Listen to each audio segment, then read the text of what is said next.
পৃথিবীতে যদি 5,000 টাকা ঘন্টা করে কিনতে হতো না, তাহলে মানুষ পল পল সেকেন্ডকে গুরুত্ব দিত। হিন্দিতে একটা কথা আছে, বিতে হুয়ে পল কবি ওয়াপস নেই আতে, চলে যাওয়ার সময় ফেরে না। সুতরাং একবার যে জীবন যাপিত হয়ে যাচ্ছে ওই জীবন আর ফেরে না। আফজল ভাই, দিন রাতের 24 ঘন্টাকে সেকেন্ডে ভাগ করলে 86,400 সেকেন্ড হয়। এক এক সেকেন্ড 1, 2, 3 এরকম 60 বার হওয়ার পরে একটা মিনিট হয়, তাই না? 1 মিনিটে সভ্যতার মানচিত্র বদলে যায়, একটা দেশের মানচিত্র বদলে যায়, একটা বিরাট পৃথিবীর কালচার বদলে যাচ্ছে।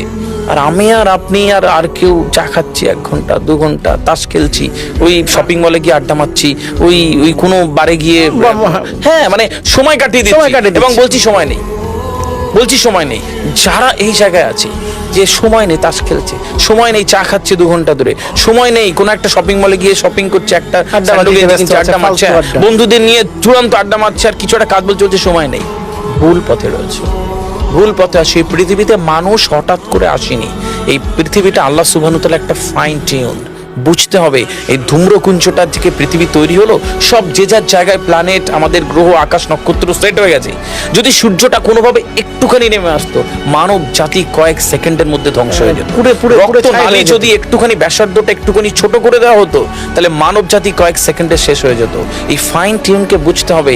এই পৃথিবীতে আমি আপনি এসেছি একটা পারপাস নিয়ে, এই পারপাসটাকে আমাদেরকে